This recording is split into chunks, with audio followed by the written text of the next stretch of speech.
All right, I'm going to do it. 3, 2, 1. Oh, my goodness. Good morning, good afternoon. Whatever it is for you, I hope you're having a fantastic day. My name is Zach Schomler. This is Strong Opinion Sports. Thank you so very much for tuning in. Today is Tuesday, October 1st. My gosh, guys, gals, we made it to October. I can't believe that. I just had the most incredible weekend of my life.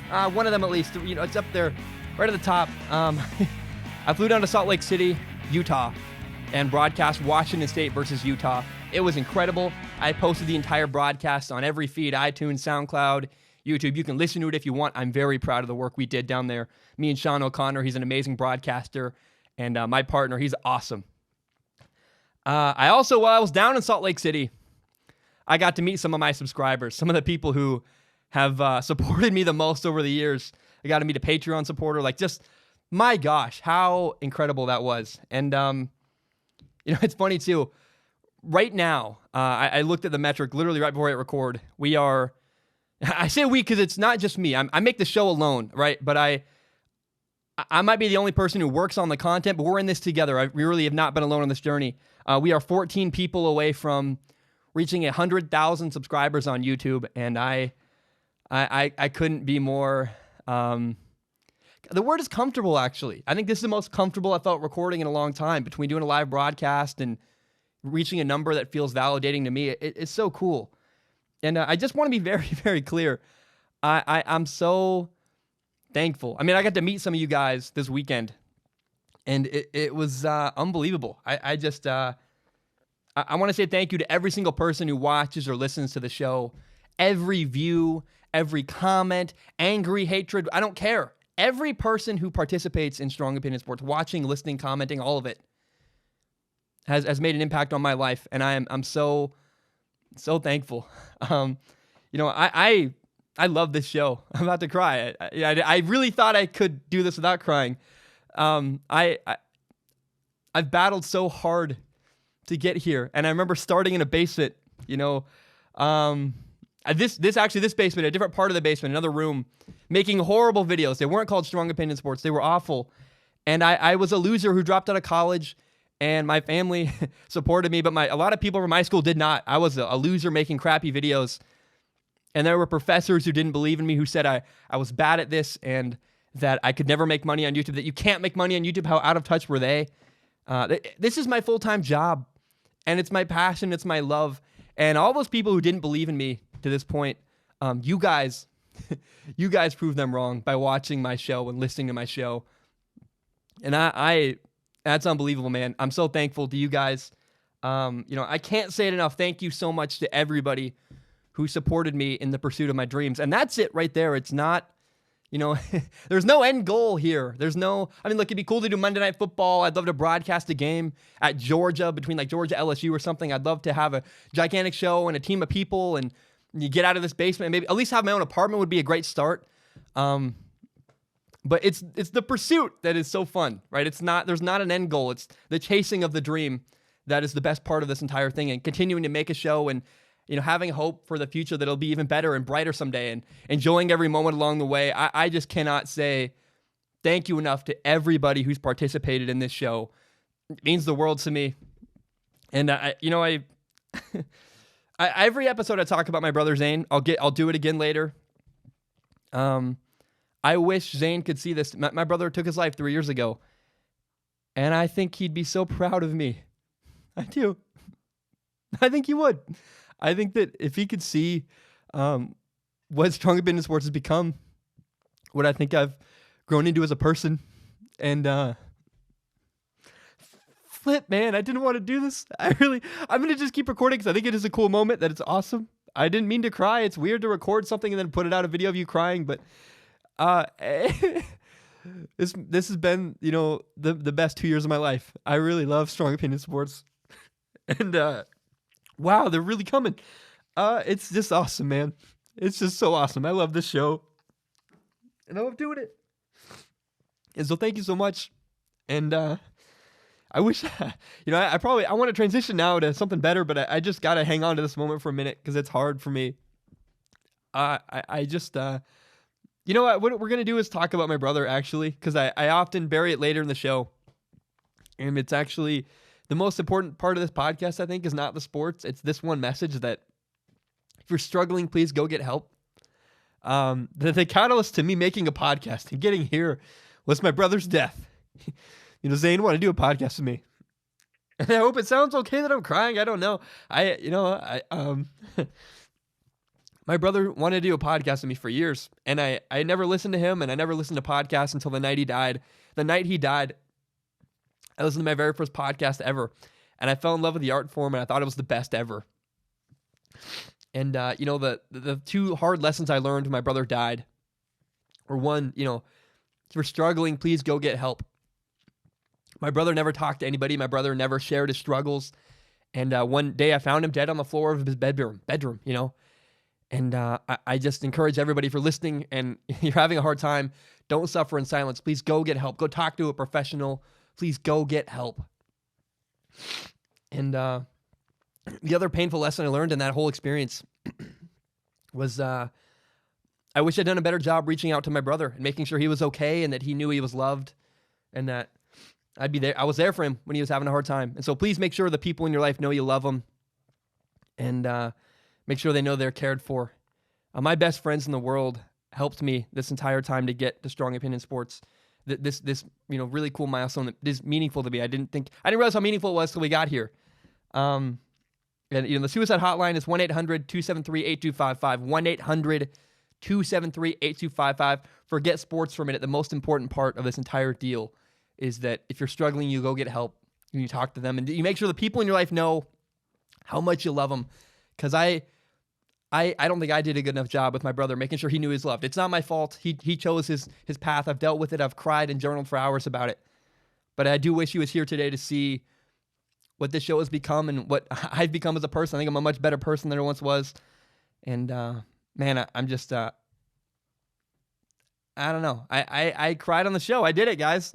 I didn't mean to. I think it makes a touching moment. I acknowledge that, it's pretty cool, actually, but I didn't mean to. That was not my goal. And just thankful for my family and the people who supported me along the way. Got to clear my throat. I'm actually going to, I think, take a short break. No, I'm good. Sorry, my throat's probably gross. I apologize to the sounds you might have heard. I'm going to cut them out if I can. All right. Let's now jump into sports. The story of the weekend to me was quarterback leadership. I was at a college game this weekend. I was broadcasting Washington State versus Utah.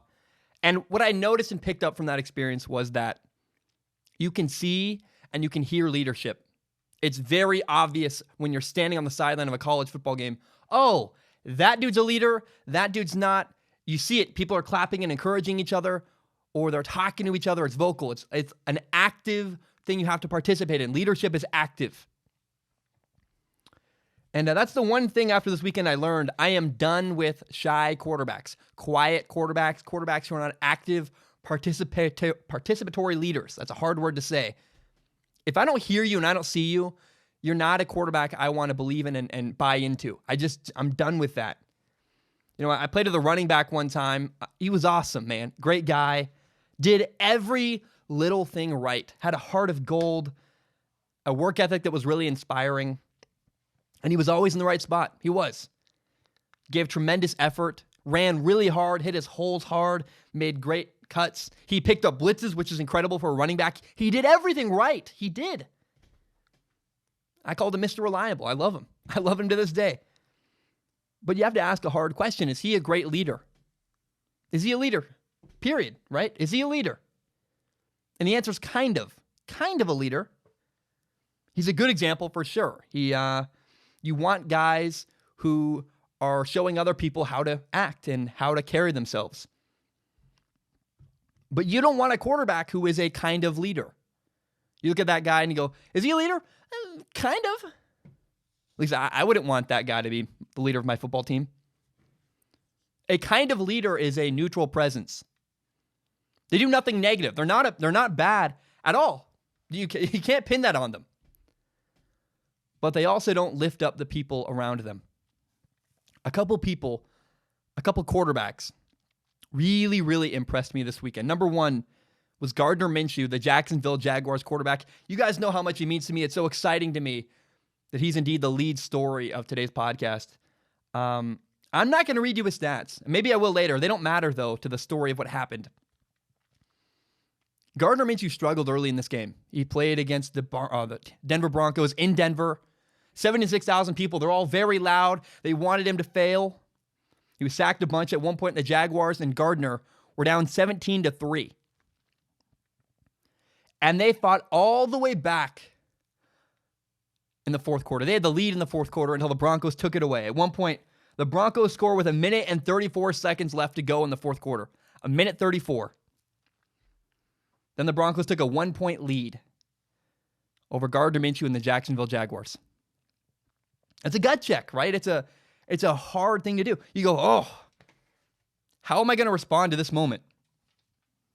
So Gardner Minshew got the ball with 1:27 left. In Denver, 76,000 people. They're all loud. You can't hear anything.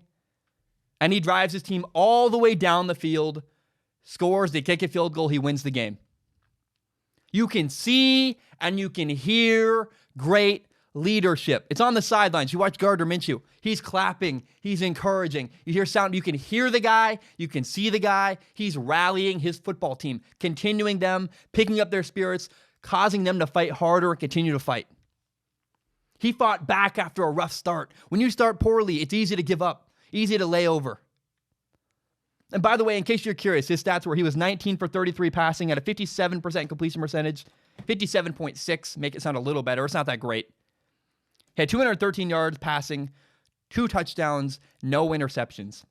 He had a solid day, right? Not great. He battled back for sure from what was a horrible day, became an all right day where they won the game.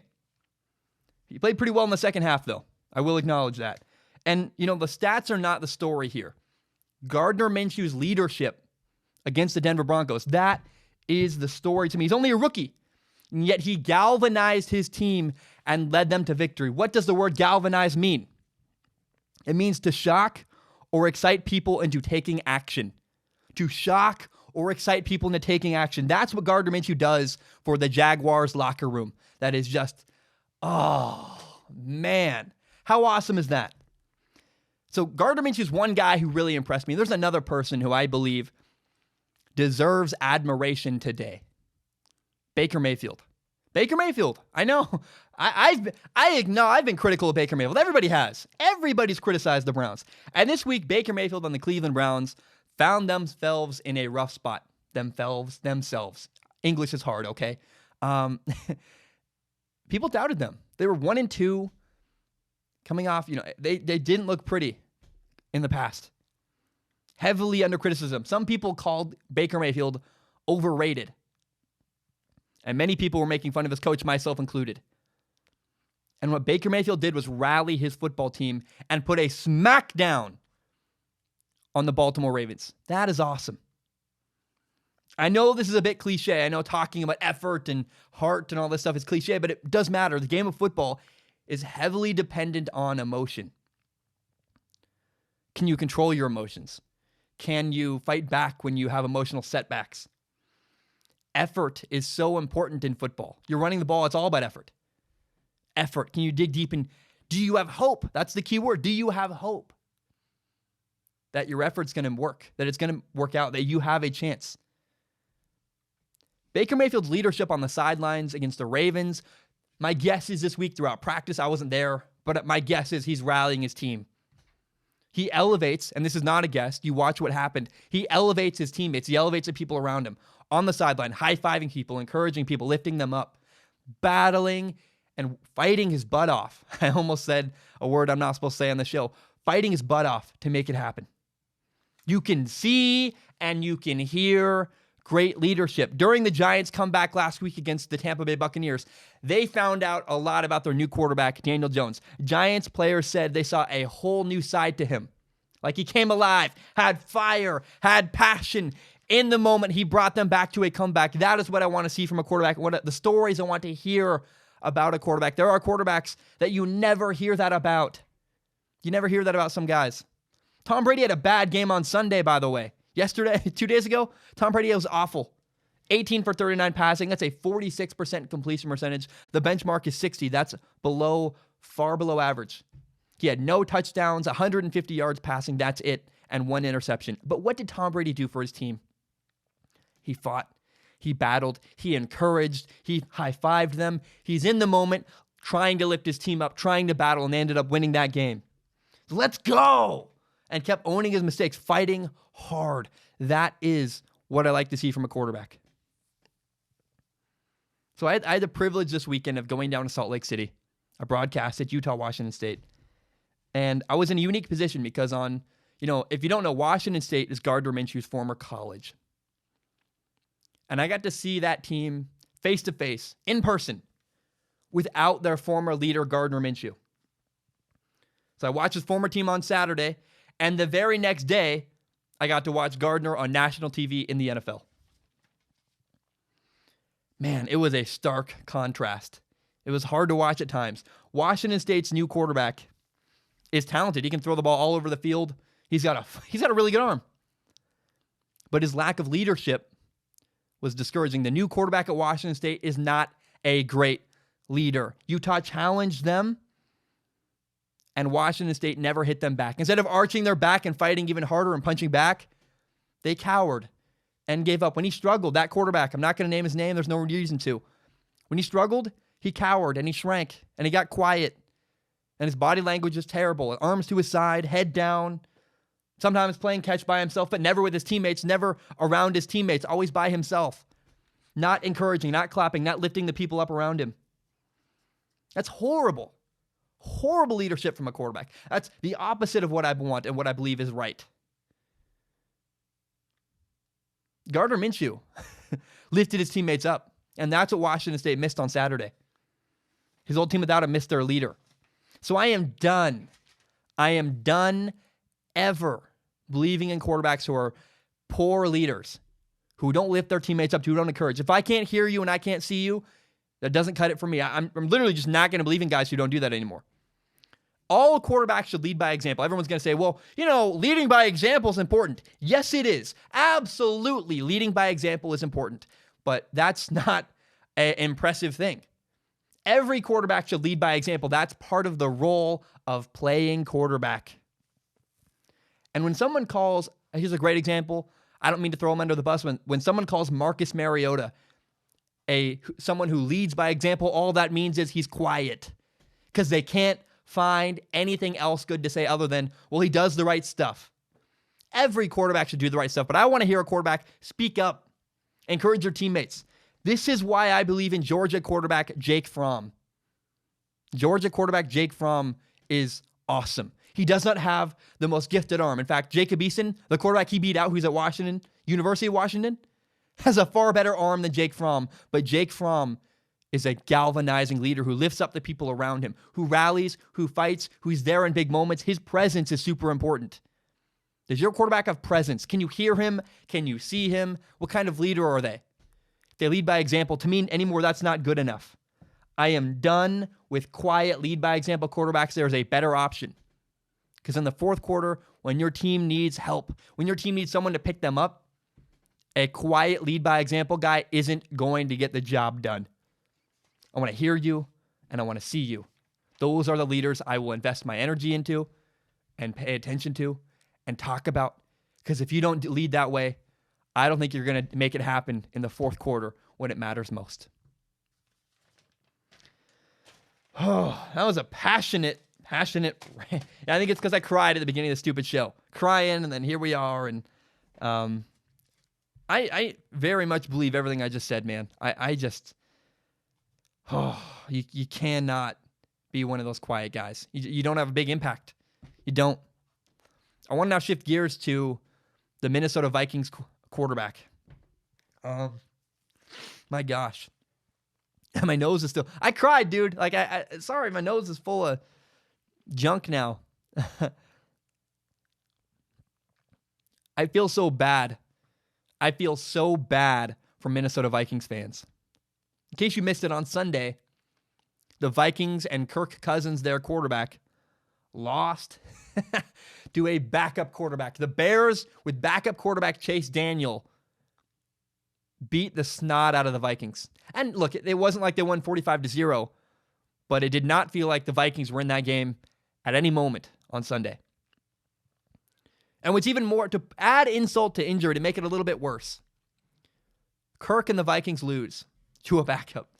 And then Teddy Bridgewater, the former Vikings quarterback, wins on Sunday Night Football against Dallas. And look, it's not that Kirk Cousins, the Vikings quarterback, was completely terrible. He was 27 for 36 passing at 233 yards. That's not awful stats, but the numbers aren't enough. And what's more, the deeper thing behind the numbers is that, again, for like I don't know how manyth time, Kirk Cousins wasn't good enough. Again, in a big-time game against a really good team, Kirk Cousins wasn't good enough. He shrank. He didn't deliver. He had a fumble, 0 touchdowns, 0 interceptions. Held onto the ball way too long. It's not working. And when I look at Kirk Cousins on the sideline, when I watch him, he looks stressed. He has like a manic nervousness to him. He does not look comfortable. He doesn't look like he's okay being there in that moment. And I think to me, it's a form of performance anxiety. You know, there's some discomfort there where in big moments he struggles and isn't comfortable. The number now, the statistic now, is that he is 5-27 against teams with winning records. My gosh, that is embarrassing and awful. And not only does he lose those games, he regularly, in big moments against other playoff teams, big divisional games, what does he do? He plays badly. He shrinks. He doesn't make a name for himself. He doesn't fight. He's not there. He's not memorable. He's not good enough. He signed a huge contract, and to me it looks like the pressure of that contract is weighing heavily on Kirk Cousins. He wants to succeed, and it feels like everybody wants him to succeed as well, right? Nobody, I think it's hard to not want Kirk Cousins to succeed. A lot of people hate him, but they hate him because he fails. Everybody wants him to, he's like a little engine that could, right? Does anybody hate the runt? The guy who wasn't quite good. Does anybody hate that guy? We love an underdog. And to me, Kirk Cousins has always been an underdog. Picked later in the draft, was never really wanted by the Redskins. Now he's the Vikings, and he's still not quite good enough. And we're like, oh, man, I just want good for this guy, and he just is not delivering. The stress and the nervousness leaks out of him. You see it on his face. He looks horrified. He looked horrified on Sunday against the Bears. And I feel sad for him. I feel sad for Vikings fans. It's a sad day in Minnesota. And right now, the honest truth and the painful truth for Vikings fans is that I think the Vikings would have a better chance of winning right now if they had Teddy Bridgewater at quarterback. Remember the story, Teddy Bridgewater? Had a horrible leg injury. The Vikings moved on from him. And the Saints took him in. The Saints took in Teddy Bridgewater eventually. And now he's in a much better place. Teddy Bridgewater is with a great roster and a great team, winning games. And what's weird, what's even more bizarre about Teddy Bridgewater's story is that it sounds just like Drew Brees'. Drew Brees was a franchise quarterback, we thought, with the Chargers in San Diego at the time. He got hurt. They replaced him with Phillip Rivers, discarded him. He found a home in New Orleans because that was the team that wanted him and believed in him. Sounds just like Teddy's journey, just, flip the Chargers with the Vikings, add a stop in New York with the Jets, and you got Teddy Bridgewater and Drew Brees have the same story. Encouraging start, a scary leg injury, the team moves on, found a new home in New Orleans, and I can tell you right now, I think the Vikings would rather have the guy they discarded to New Orleans than Kirk Cousins right now. I'm going to read you a couple of quotes. These are Kirk Cousins, one of his teammates, and then his head coach. These are things that people in the Vikings locker room are saying about Kirk Cousins right now. A name it's hard to say, by the way. Kirk sounds too much like Kurt. I swear I'm trying to say Kirk. So at some point, this is what Adam Thielen, a wide receiver for the Vikings, said about his quarterback. At some point, you're not going to be able to run the ball for 180 yards, even with the best running back in the NFL. That's when you have to be able to throw the ball. You have to be able to hit deep balls. kind of a shot. And by the way, the Vikings didn't have a great running game against the Bears, because guess what? The Bears are incredible at stopping the run. He continues. He later said, Adam Thielen was talking about a pass that Kirk Cousins overthrew deep downfield. It probably would have been a touchdown if Kirk hadn't missed him. Adam Thielen said, he made a great read of finding me open and just didn't complete the pass. It's as simple as that. Cut and dry, very honest. He's not doing good enough. That's receiver Adam Thielen. This is the Vikings head coach, Mike Zimmer, talking about his quarterback. Mike Zimmer says this. He says, there are times you just have to pull the trigger and believe you're going to make the throw. So they don't think Kirk Cousins believes in himself. That's what I hear. And not only do they don't think Kirk believes in himself, they don't believe in Kirk.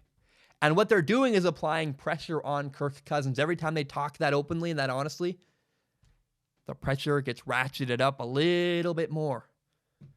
You ever, what's the thing on the back? When you load up a car and you're trying to move stuff and you ratchet it? I did that one time. I put a mattress on top of my mom's car. I was helping her move. And I ratcheted it, and I ratcheted it, and I ratcheted it, and it got tighter and tighter and tighter. Kirk Cousins, everything is getting, I don't know what happens. Your head, your shoulders, I'm sure his shoulders hurt really bad. They're all tight and tense because he's just getting tighter and tighter and tighter and more stressed and more nervous. And in a perfect world, all the pressure created on Kirk Cousins and put on him and that he creates for himself, in a perfect world, he can deal with that wonderfully. And he doesn't feel the massive amounts of pressure that are really there for him. Pressure from his teammates, pressure from his coaches. And I think that elite quarterbacks, Drew Brees, Tom Brady, Russell Wilson, Aaron Rodgers, Patrick Mahomes, he's there. He really is there now. You watch Patrick Mahomes in a big stressful moment, dude smiling, having fun. He's relaxed. He's like a kid playing flag football, not a care in the world because he believes he's going to work out. And the pressure that moment isn't on him. When you watch Kirk Cousins again, he looks scared and nervous and sweaty. I think we've learned by now that Kirk Cousins usually stinks under pressure. And right now, I think the pressure of this situation and the pressure that his teammates are putting on him and the pressure that his coach is putting on him, rightfully so, is too much. I don't believe in Kirk Cousins. I think he's going to crack and going to fail. Guys, my name is Zach Schaumler. I'm going to take a short break. I had it. You know what? I got one more topic. I'll just do it because it's very short. It's literally one page.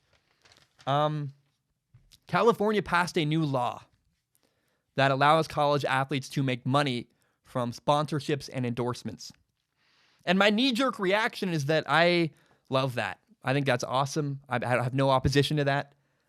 I need to do more research, though. I want to be very clear. This is not my final thought on this. I want to say more. I want to get in-depth and do research and figure out what the law really means and what it happens and I don't know everything about it, right? I want to be more informed before I really tell you how I feel about this.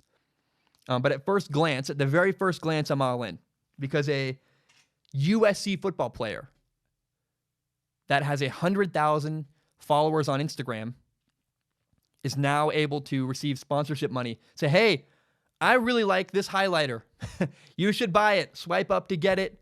They paid me $20,000 to promote this highlighter. Whatever it is, right? Whatever the ad is, college football players in California can now use their platform to make money. I'd be a hypocrite if I said I didn't like that because that's what I'm trying to do. I get it, man.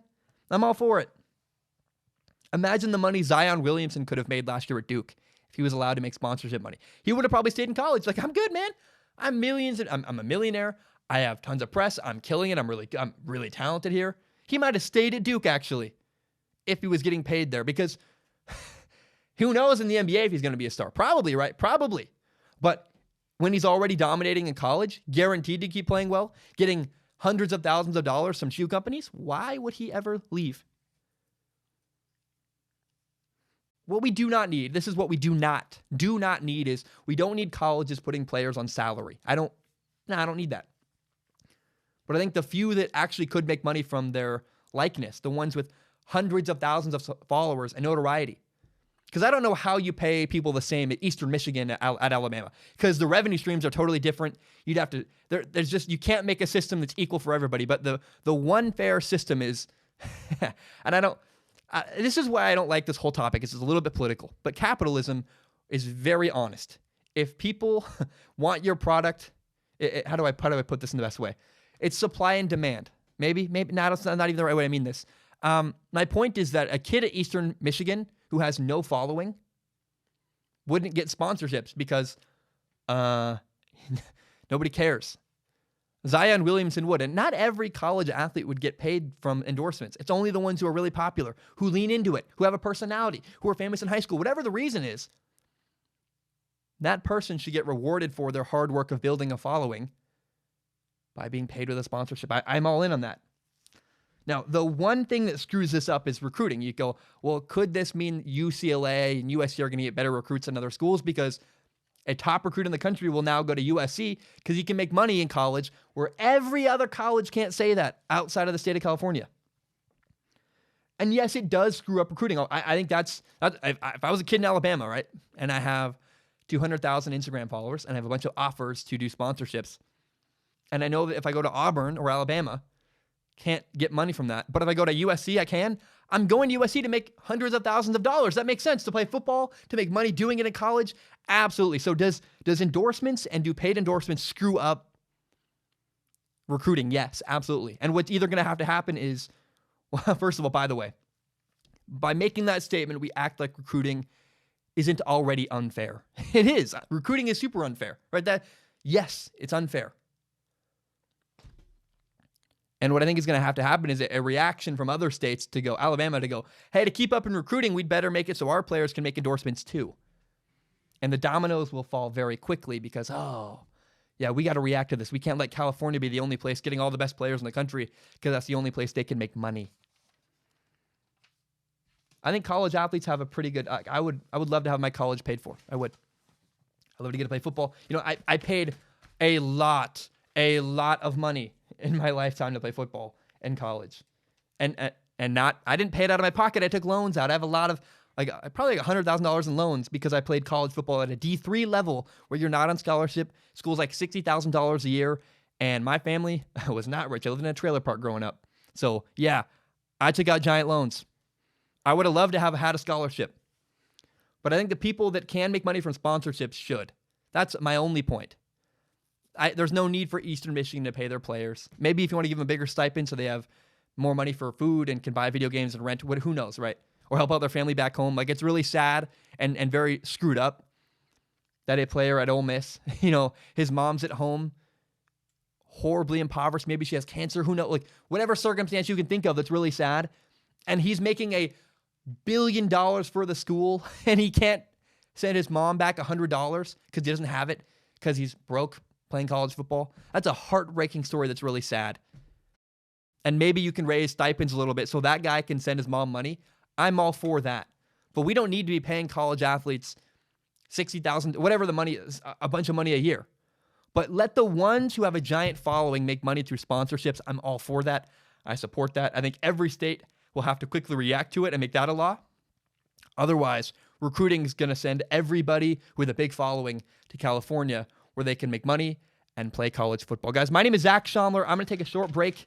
When I return, we're going to talk about Week 4, my takeaways from Week 4 of the NFL. We'll talk about Jameis Winston. We will talk about Teddy Bridgewater. And then at the end of the show, we will do Ask Zach. Guys, my name is Zach Schaumler. I will be right back. All right, we are back. This weekend, I had a really cool opportunity. I got to fly down to Salt Lake City, Utah, and broadcast Washington State versus Utah. It was awesome. It was so much fun. I did color commentary. A good friend of mine, Sean O'Connor, did the play-by-play. He's awesome. He's a true professional. He carries himself really well. He's dedicated to his craft, and he puts in all the work behind the scenes. I trust him and believe in him, and I really wanted my first broadcast ever to be with Sean O'Connor. I just love him, and I'd go to bat for him. He's a great broadcaster. And so I want to talk about what happened. I loved it. I loved so much getting to broadcast and do a college football game. And I don't mean to toot my own horn. I do a little bit. I think I'm pretty good at it. I feel really confident in my ability, and I'm really proud of the work I've done. I think I'm good at that. I'm good at color commentary. And so I put the full broadcast on YouTube. It's on iTunes, it's on SoundCloud, it's on everywhere, Spotify, everywhere you can find my podcast. That same feed of Strong Opinion Sports, I put the broadcast in from Utah. And right now, I have a new goal in my career. I want to have a side gig. Strong Opinion Sports, my full-time job, I love it. On weekends, here's a new thing I want to do. I want to go broadcast football games. And specifically, I want to broadcast and do color commentary for the XFL. I think I fit the XFL really, really well. First of all, I love football. But second of all, the XFL is a league full of young players who are trying to make a name for themselves. That's exactly what I am. I identify with that. I'm a young broadcaster trying to make a name for myself. I love football, and I love being a part of something and building it. I would love to invest all I have in energy and time and promotion into the XFL, saying, hey, I believe, because I do. I really do believe in the product of the XFL. I have friends who are playing in it, and I will want to be a part of building something and doing something really cool. I have 100,000 subscribers. I have even more followers on iTunes, Instagram, SoundCloud, Spotify, all combined, over 100,000. And I want to use my platform to build and promote the XFL. I'm all in on that. That'd be awesome. It'd be really, really fun. So that's the message for the XFL. If you're listening to this and you're a fan of mine, I don't like the word fan, but you are. Like, if you listen to Strong Opinion Sports, you're a fan of the show. And so I'm asking for everybody's help. If you like SOS and you like me and you believe in me, please do me a giant favor. Let's send a message to the XFL. So far, it's already happened a little bit. All my Instagram followers went out and they tagged me in a bazillion posts on the XFL, Instagram account saying, hire Zach Schaumler, bring in Zach Schaumler. Yes, I'm all in. So tag me at Zach Schaumler on all the XFL social media. Say, hire Zach Schaumler, because I want in. I really, really want to be a part of building the XFL. So I'm asking, please ask them and tell them to hire me. And then do me a giant favor, share this video with the XFL, with your friends. I want to get this video out to the world. I believe I'm a good broadcaster. I believe in my ability. And I have proof. It's one thing to do a prepared segment like a film analysis video. I have live proof of me doing it at a football game, showing I can do it. I am capable. I have the chops, and I think I'm good at it. And so I want in. If the XFL is listening, I want in. I want to broadcast for you. I believe in your league. I believe in the XFL, and I want to be a part of building it. Please let me in. I'm in. I'm sold. I want to be a part of the XFL. I want to broadcast for you guys. So, guys, it might not happen. They might not want me. Who knows? But I'm going to do everything I can to make it happen. And so I so badly want to. I had so much fun. It's the most alive I've felt in years. And I was like, I feel like I'm made for this. It's just a blast. And so I'm asking you, help me by sharing this with your friends, telling them about it. And remember that it'd be a cool weekend gig. I'm still going to do Strong Opinion Sports Monday through Friday. And then on weekends, I'd go travel and broadcast games. And don't worry, throughout the week, I'd prepare for the game. I did a lot of, I have a system now, and I did it last week, where I prepared throughout the week for the game. The game came. I did it. It was awesome. Please help me grow by telling your friends about the show. And if you want me to be a part of the XFL broadcast team, let's make it happen. Tag them and stuff. Send this video to them. Share this with everybody. Let's get the word out. I want to be a part of the XFL broadcast team. Please help me get there. Okay. Let's talk about the Buccaneers quarterback. On Sunday, the Buccaneers quarterback, Jameis Winston, played fantastic against the LA Rams. He made numerous really good throws downfield. He's got great timing, man. He's really elite throwing the ball. He's great against man coverage. And I just was impressed. He threw the ball everywhere, like a bazillion times. I was like, wow, he's just throwing the ball all over this field, and very successfully. Now, he made a couple throws in a tight window, so I went, that's a big-time NFL throw. And that's what we've seen from Jameis Winston over the years, is flashes of brilliance. And then he falls from grace, and he's the normal guy you see on Sundays. He did have an interception that was returned for a touchdown, kind of unfortunate, kind of a bad decision. But all in all, these are the statistics from Jameis Winston's performance on Sunday. He was 28 for 41 passing. That's a 68% completion percentage. Had 4 touchdowns, 1 interception. They were not holding back. I mean, it's not like he got there being safe. He really was throwing the ball all over the yard. They beat the Rams. The Buccaneers beat the Rams 55-40. And I think at a glance, it's easy to write this game off, actually. I know it seems silly because he had a great performance. Oh, my gosh. But that's what Jameis does. Is every once in a while, Jameis puts together a game, you go, oh, my goodness. That's a really good performance. And then again, he falls from grace. And that's who he is. Every once in a while, he has a great game. But for the most part, over the course of his career, Jameis Winston has been a disappointment. So the question about him is, can he be consistent? That is what we need to see from Jameis. Like, I understand those criticisms of people the criticisms from people who don't believe in this performance. I think Jameis needs to establish himself as the guy. Right now, he's the guy for now. But Jameis Winston's contract is up at the end of this year. And, the Tampa Bay Buccaneers have shown us, yeah, we're not sold on Jameis either. But I think there's evidence that Jameis Winston's success is going to continue and going to keep getting better. There's a trajectory his season has followed so far. An upward trajectory, better and better and better during every single game. So at the beginning of the year, game 1, the Buccaneers versus the 49ers, I guess against the 49ers is proper English there. He had 1 touchdown and 3 interceptions. It was ugly. I was like, oh, that's a bad start for Jameis. Wow.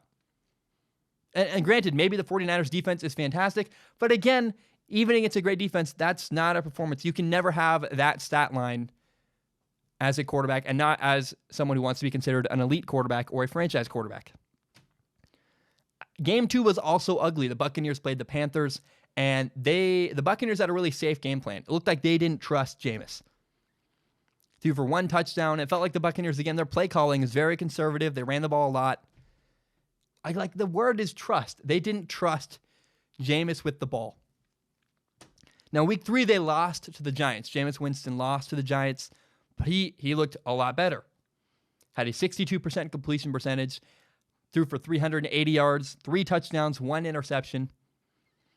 And so you see a trend through weeks 1 through 3, steadily getting better every single game. And then, of course, week 4, he was fantastic. Lights out. 4 touchdowns, 1 interception, 68% completion percentage. And so it's time for me to decide, will this continue or not? Will the trend keep working upwards? Because the question about Jameis is, will he establish himself as the long-term guy that the Buccaneers should offer a contract and believe in? I'm actually going to say yes. I think he is the guy, and I think that he's on an upward trajectory that's not going to stop. I might be wrong. Happy to be wrong. But there's a reason I believe in him. It's his head coach, Bruce Arians. Bruce Arians, the Buccaneers head coach, has worked with Peyton Manning.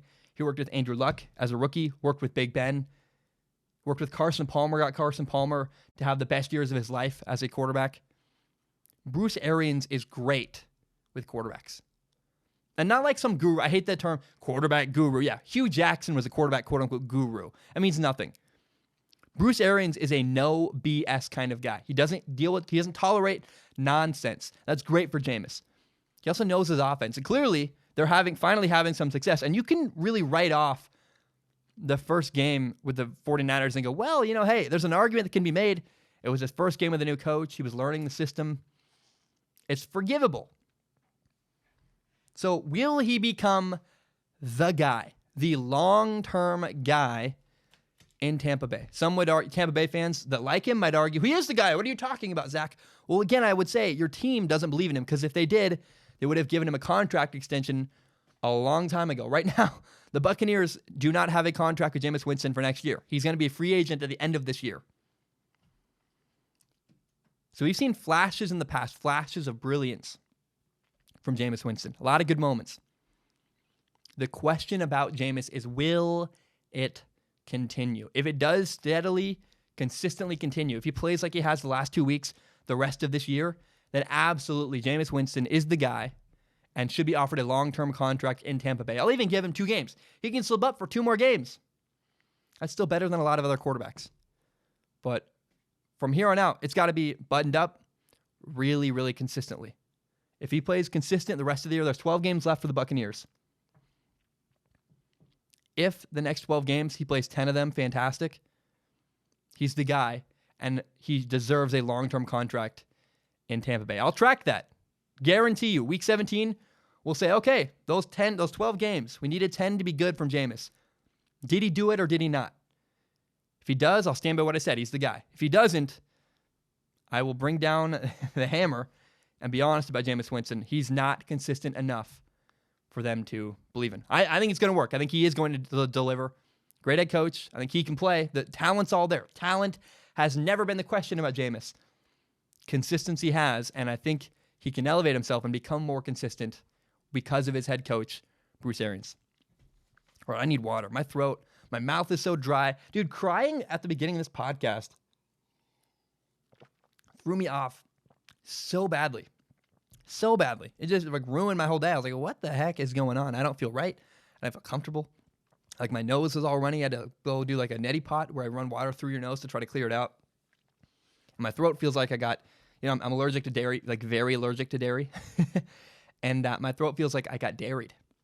Just full of crap, like phlegm. Ugh, it's very sad. You probably don't want to hear that, do you? Because now all you can hear is my phlegm in my throat. So I'm not going to, why not? I'm honest, right? I am who I am. Take it or leave it. Maybe you'll leave it. But I'm not going to pretend to be something I'm not. I'm not going to pretend. I am who I am. Take it or leave it.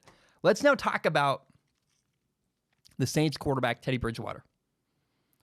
So Saints quarterback Teddy Bridgewater really, really impressed me week 4 against the Dallas Cowboys. Now, officially, by the way, he's Drew Brees' backup. He's not the starter in New Orleans. But he is currently earning the right to become the next guy. So on Sunday, it was 23 for 30 passing. That's a 76% completion percentage. Had 193 yards, 0 touchdowns, and an interception. But I will also say the interception was not his fault. Hit a guy in the hands. It bounced off his guy's hands, up in the air, got intercepted. It was actually a really good throw. Should not have been intercepted. He should have had no interceptions on the day. But even with that, I acknowledge the numbers from Teddy Bridgewater are not flashy. They're not incredible. They're mundane. I mean, they're very consistent, though. A high completion percentage. I like that. But I watch what he does with the Saints, and he runs the Saints offense so well. He's just in rhythm. He puts the ball in the spots where they need it. He doesn't need to be the Patrick Mahomes of their offense. Their offense doesn't call for that. They take what the defense gives them, steal a lot of yards, have really well-designed screen passes, and Teddy Bridgewater executes them flawlessly. And I also want to say, my one doubt last week about Teddy Bridgewater, I talked about this against the Seahawks. I said, there's not really a great completion downfield into a tight window. I kept waiting, and it never happened last week. Well, against the Cowboys, there were 2. I was like, oh, wow. Down the right sideline to Michael Thomas on back shoulder fades. I was like, you know what? Against man coverage and a tight window, that's a great throw. I finally saw what I've been waiting to see from Teddy Bridgewater, and I'm sold. I'm in. He can play, and he's the man. I really think, he's not Drew Brees. Teddy Bridgewater is not Drew Brees, and that's not a fair comparison. There was a one play where it was more apparent than ever that, Teddy's not Drew Brees. There was a 3rd and 8 on the 31-yard line. They're on the opponent's 31-yard line, which means that the Saints were on the edge of field goal range. And Teddy took a huge sack, lost like 12 yards. So instead of throwing the ball, getting rid of it, he ran around, lost a bunch of yards on 3rd and 8. And what he did was took his team out of field goal range. And I watched that play and I thought, man, Drew Brees wouldn't have made that play. Drew Brees. I done that twice in a row now. Drew Brees would have gotten rid of the ball and allowed his team to kick a good field goal. And Teddy Bridgewater is always going to be compared to Drew Brees. That's just, at least for a while, that's what's going to happen. He's replacing a legend. And so while it's hard to look at the Saints and go, Drew Brees, yeah, he really is, and obviously way better than Teddy Bridgewater. It's still working, though.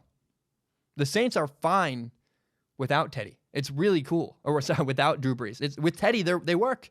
Their roster's incredible. They have a great defense. They score touchdowns on special teams. They have a great special teams unit. And the offense is running very smoothly under Teddy Bridgewater. He's putting the ball in the right spot. And that's what you need to see from him. That's how you run the Saints offense. Is efficiency, is being a tactician, getting the ball in the right spot over and over and over again. That's exactly what Teddy Bridgewater does. I mean, the roster is so good, they just beat the Seahawks and the Saints back-to-back without Drew Brees. They can win without Drew Brees, very obviously. And a large part of that's because Teddy Bridgewater is getting the job done.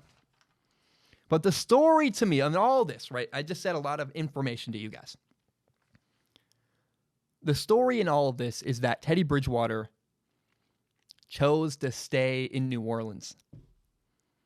They wanted him to stay, and so he did. He did stay.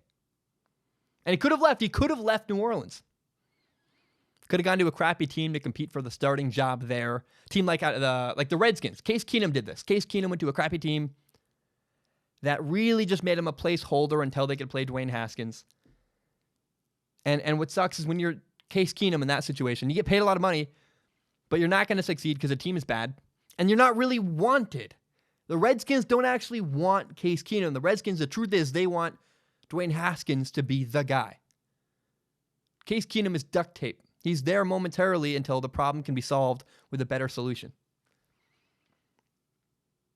So instead of doing something like that, what Teddy Bridgewater did was stay in New Orleans.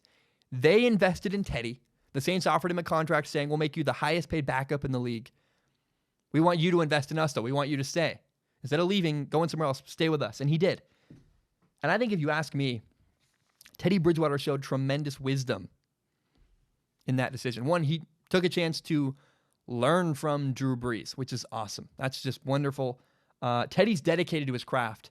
And I think he recognized, I have an opportunity to learn here from the very best of the best. It's like if I had a chance to learn from one of the greatest broadcasters of all time, wouldn't I want to do that? I think, and then maybe inherit. I don't know. It's a little different. I don't know. But the point is, if you can learn from people, like here's a great example though. This will make a lot of people angry. I don't care. I say what I believe. If I had an opportunity next summer to take a week off of the show and go to Los Angeles and learn from Colin Cowherd, absolutely I would do it. Whether I like him or not, I can recognize he's really good at what he does. And I would learn a lot, good and bad, by being in the room watching Colin operate. I would take a week off of the show to go sit in the room and learn. I'd get him coffee, be a stupid intern, to be Teddy Bridgewater for a week, to learn from someone who's great in your field. Absolutely, you would do that. I think it'd be unwise not to. Teddy Bridgewater took that opportunity. And not only did Teddy Bridgewater take the opportunity to learn from a legend, he's also set up to inherit a great situation. He's with a great franchise. Instead of being with the Redskins or with whatever team needed a quarterback to be a placeholder, the Broncos maybe, instead of being a placeholder at a bad team, Teddy Bridgewater's with a fantastic roster, with a great head coach, Sean Payton, whose offense really fits Teddy's style, who works to his strengths. They get the ball out quickly. You steal yards with well-designed screenplays. That offense in New Orleans is perfectly suited for Teddy Bridgewater's skill set. And I would really compare the Saints roster to a nice sports car. It seems silly, but Drew Brees owns a Ferrari. But if you hang around long enough, if you hang around and you serve and you help, eventually Drew Brees is going to give that Ferrari to you. And then you're the owner of a really nice sports car. Shiny, it's beautiful, it's awesome. And that horse thing's fast. That horse can win a race. So Teddy, to me, put himself in a great spot with wise decision-making. He put himself around good people, which is always really smart. Always put yourself around good people. And he went somewhere that wanted him. The Redskins don't want Case Keenum. The Broncos don't want Joe Flacco. There's a reason they drafted a young quarterback in the first round. The Giants didn't want Eli Manning. They wanted Daniel Jones. Well, the Saints wanted Teddy Bridgewater.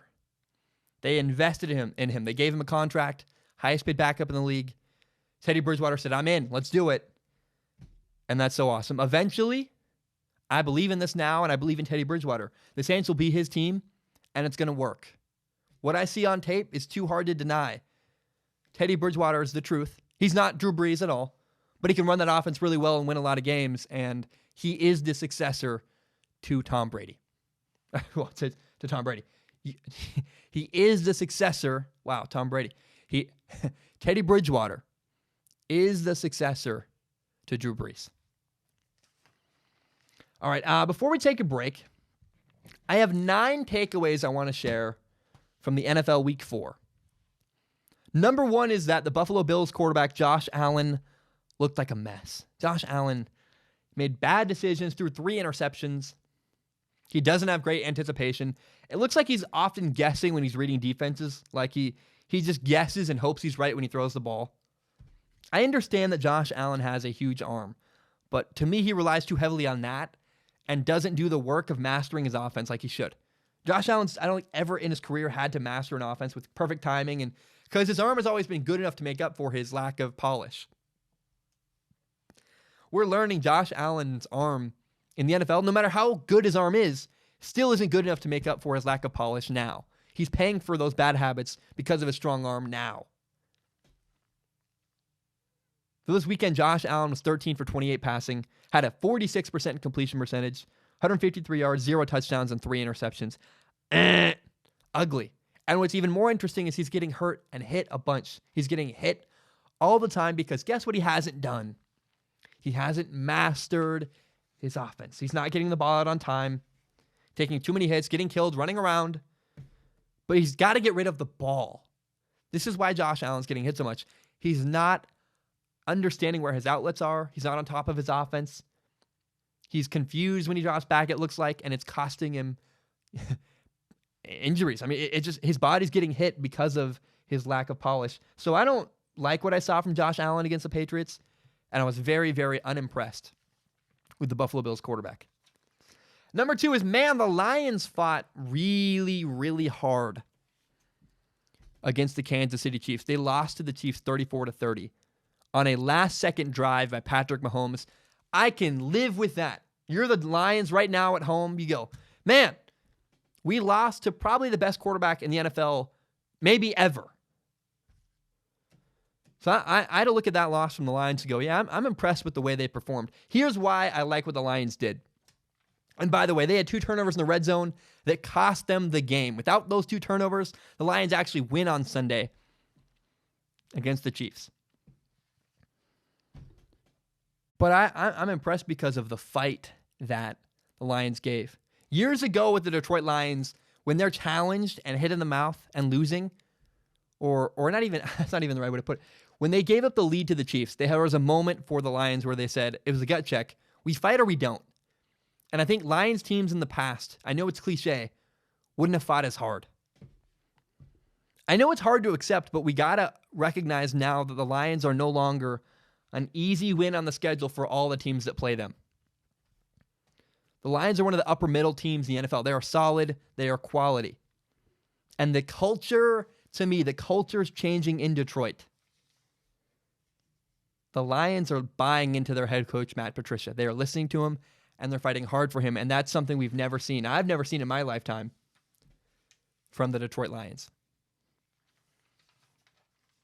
That was 2. What's funny is, there's 3. I was like, how do we go from 2 to 4 on my notes? Here's number 3. The Browns versus the Ravens was awesome. Just fantastic.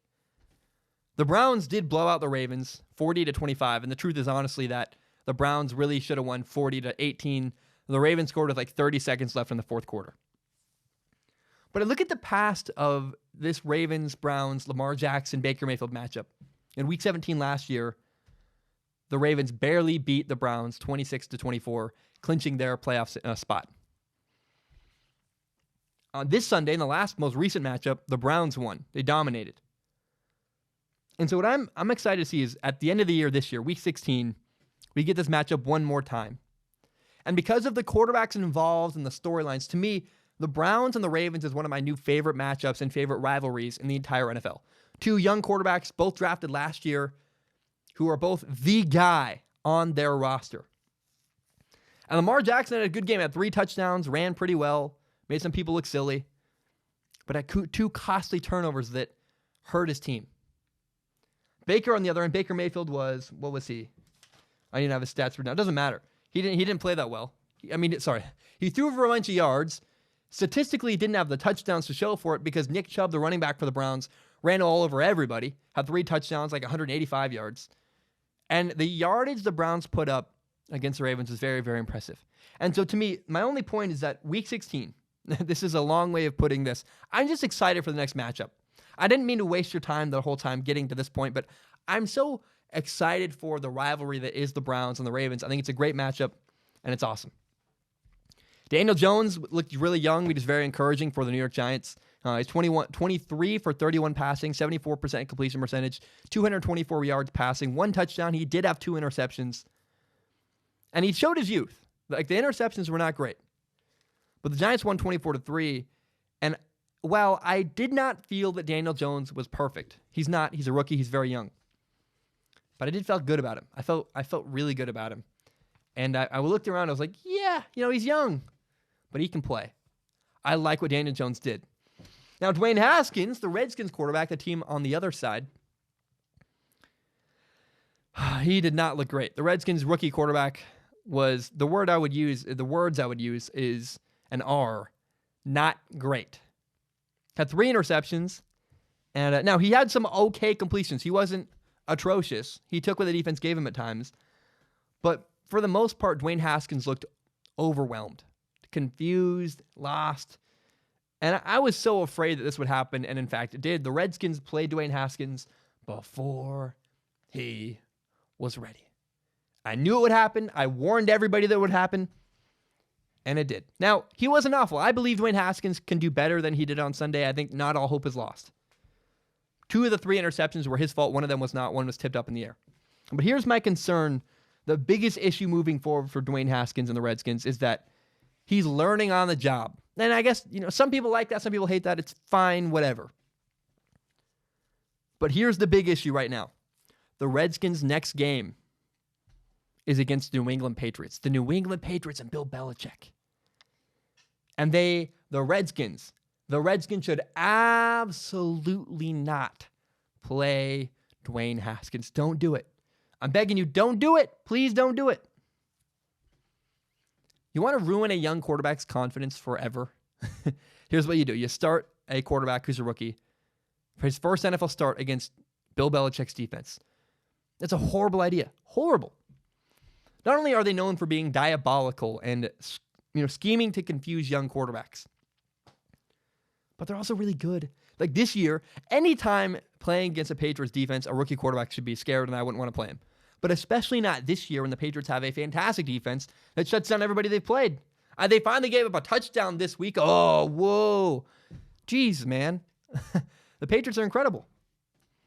And against the Patriots, Haskins would be in way, way over his head. So the Redskins, absolutely without a shadow of a doubt, should not play Dwayne Haskins next Sunday against the Patriots. Here's my 6th concern, and really, it is a concern, I guess. It's a takeaway, though, for sure. Kyler Murray is a young quarterback. Kyler Murray is quarterback of the Cardinals. His team is 0-3-1, 0 wins, 3 losses, and a tie. And on the field, he's not bad. He's got 4 touchdowns, 4 interceptions. He's got a 62% completion percentage. He's thrown for 1,071 yards. On the field, I am not concerned with the play of Kyler Murray.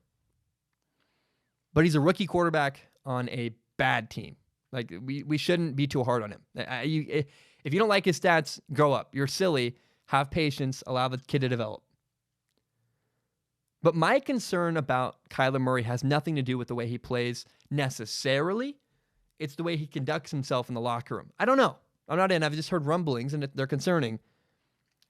And I just think it'd be dishonest not to share these. My concern with Kyler Murray is that he's too passive and quiet in the Cardinals locker room. A lot of people want to compare Kyler Murray to Baker Mayfield, Gardner Minshew, or Daniel Jones. And when you do that, Kyler Murray pales in comparison as a leader, as a vocal leader in a locker room. Baker Mayfield's outspoken. Gardner Minshew's outspoken. Daniel Jones, in that fourth quarter comeback against the Buccaneers, was loud and was fiery and was into it. And when you look at Kyler Murray on the sideline, he lacks the spark to lift up and energize the people around him. And that's concerning to me. I had a whole opening of my show about how it's really important to have quarterbacks who are galvanizing leaders, and I don't know that that's who Kyler Murray is, and that concerns me. He looks quiet. Kyler Murray looks quiet on the sidelines, and as a guy who wants him to succeed, that doesn't instill a lot of confidence in him from me. Number 7 is I wonder if Mitchell Trubisky is actually the guy in Chicago. Man, here's the long and the short. The Bears played a backup quarterback, Chase Daniels, against the Vikings. And not only were the Bears totally fine without their starting quarterback, Mitch Trubisky, who got hurt, they looked better. They looked better without their starting quarterback. Chase Daniel was 22 for 30 passing, 195 yards, 1 touchdown, 0 interceptions. And how sad is it? That's the stat line that makes me go, oh, wow, he looked way better. Shows how bad Mitchell Trubisky is. He has good moments. He has flashes of brilliance. And then mostly it's a lot of inconsistent trash. I mean, Mitchell Trubisky is one of the most weird and discouraging quarterbacks to watch on film. You know, he's just been rather fine, not great, and then occasionally makes an impressive play. So this is I just want to say this. Mitchell Trubisky is a developing story. I want to do a film analysis on him and break him down. But Mitchell Trubisky might not be the right guy for the Chicago Bears. I feel weird about that. But again, he's just really not impressed me at all this year and didn't impress me last year. And I just keep waiting, and it just keeps not happening for Trubisky. We will see. I'll do a film analysis, tell you what I think in the future. Mason Rudolph, the Steelers quarterback, on Monday Night Football had a great stat line. He had 24 for 28 passing, 229 yards, 2 touchdowns, and 0 interceptions. And the stats are fine to list. You can list them. That's not real analysis to me. Everybody and their mother can look up stats and read them off to you. The truth is that Mason Rudolph played a bad defense. And Mason Rudolph ran very simple pass concepts that were not impressive to me. And he got a ton of passing yards on sweeps where Mason Rudolph catches the ball, tosses it forward to a wide receiver who catches the ball as they run. And because technically it's like a 6-inch, pass, Mason Rudolph gets a lot of passing yards on it. But that's a cheap completion that gets him a lot of yards and helps his efficiency. That doesn't really count to me. And so, I will acknowledge that Mason Rudolph looked better than he did last week. But he played a really bad defense. And, I just am not impressed yet. I'm waiting to be impressed. A lot of people were sending me messages about Mason Rudolph. You see what he did? 2 touchdowns, Zach. Look at that. He's great. I'm like, is he? Is he? The Bengals defense. He does well against the Bengals defense, and you're ready to say he's your guy forever? I don't think so. So I have an open mind, but I'm still not sold on Mason Rudolph. The next 6 games for the Steelers are this: the Ravens, the Chargers, the Dolphins, the Colts, the Rams, and the Browns. 5 of those teams are good, and then there's the Dolphins. And we will know 6 games from now, we will know whether or not Mason Rudolph is a good quarterback and whether or not he is the future of the Pittsburgh Steelers. After the next 6 games, 5 of them really tough matchups, we're going to learn a lot about the Steelers and a lot about Mason Rudolph. And I will make a video then. I promise you. When that time comes, I'll come back to you guys. I'll let you know what I find. But for the next 6 weeks, there's not new information on Mason Rudolph. Unless he plays terrible. Unless 4 weeks from now he's just shredded everybody. Then sure, that's great. I don't know that that's going to happen. And so we will learn a lot from Mason Rudolph 6 weeks from now when we look back on those next 6 games and how he does against better teams. My final takeaway from week 4 of the NFL is this. Raiders linebacker Vontaze Burfict has been suspended for the rest of the year. He got ejected from the Colts game because he laid a very concerning helmet-to-helmet hit on Jack Doyle. I wish I could say a better way to put it. That's, a lot of people thought it was dirty.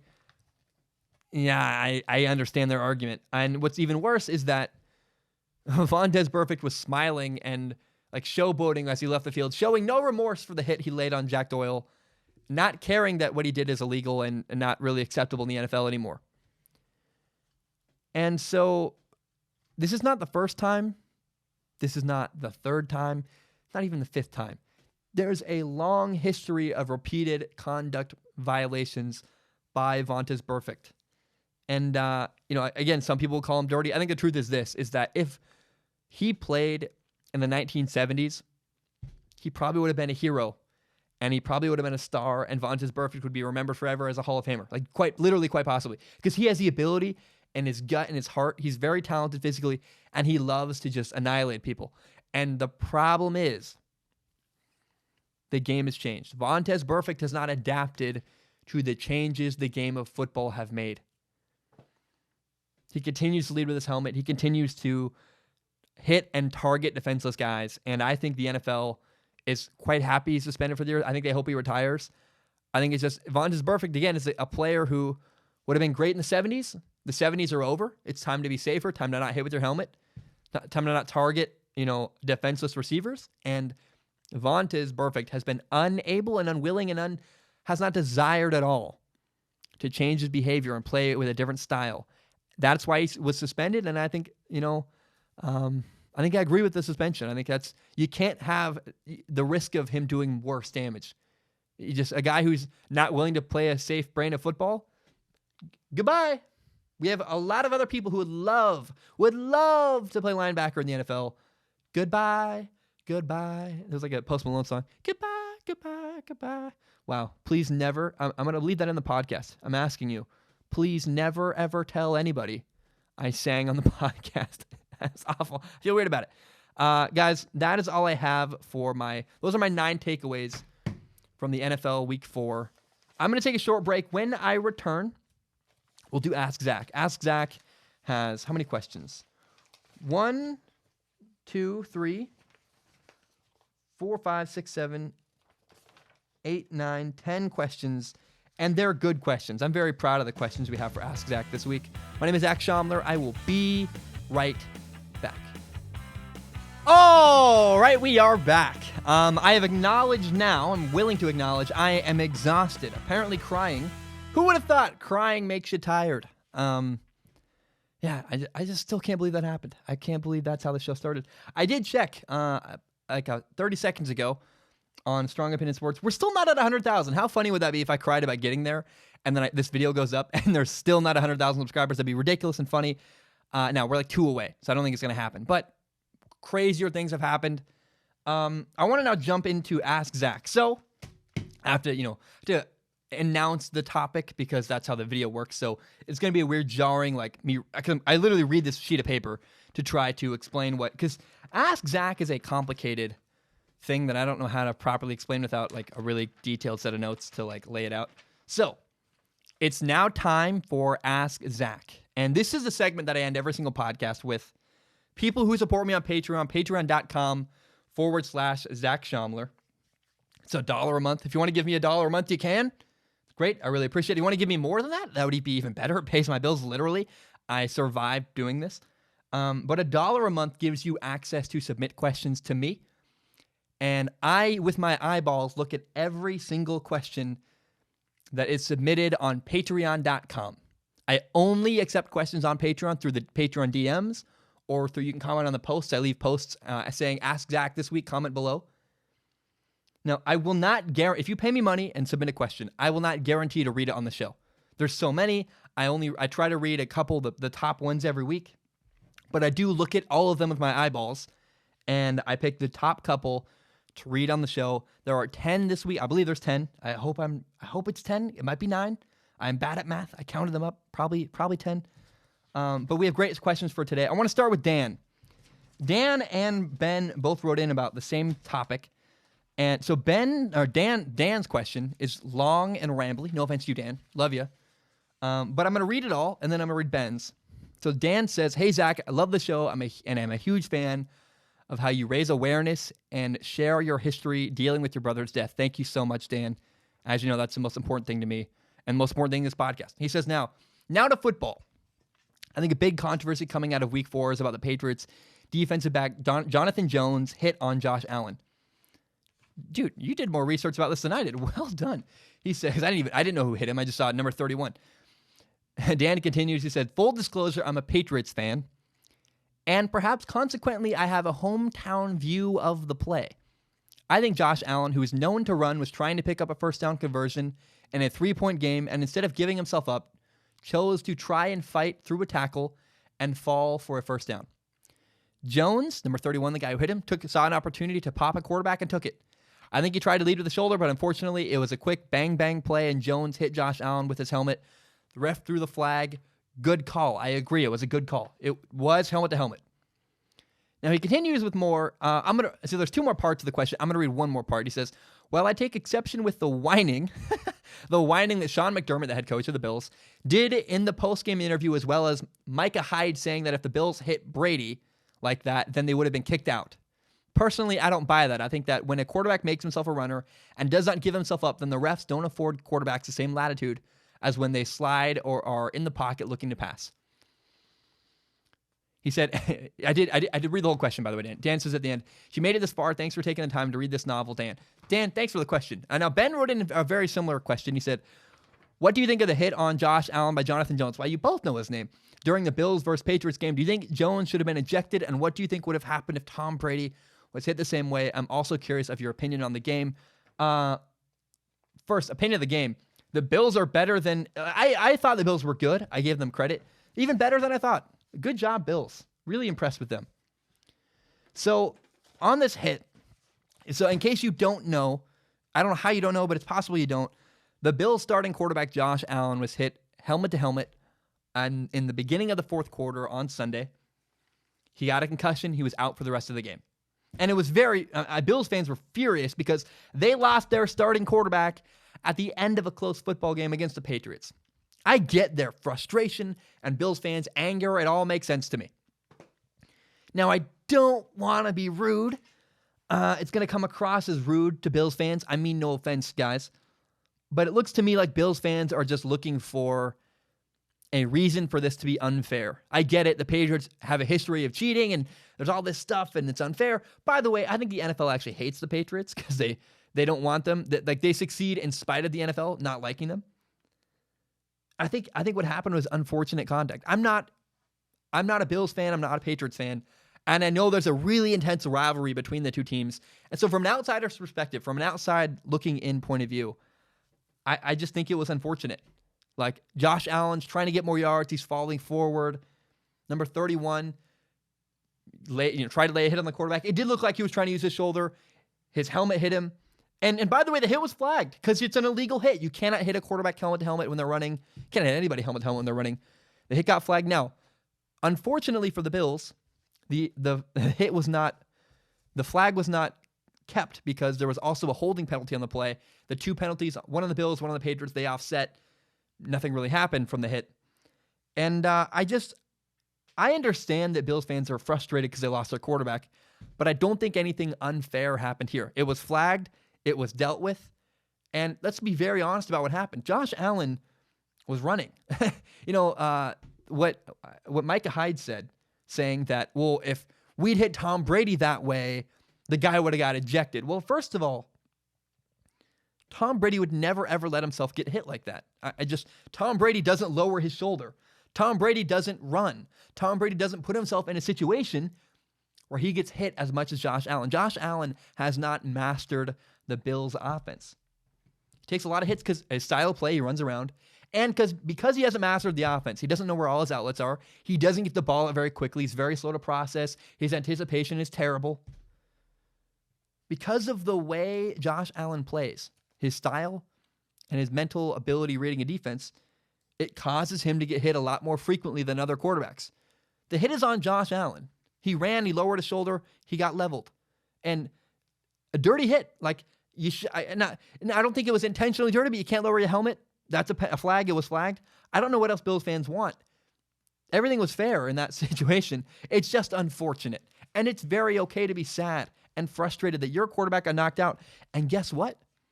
I think you play the Patriots again this year. And so if the Bills want revenge on the Patriots, do it again.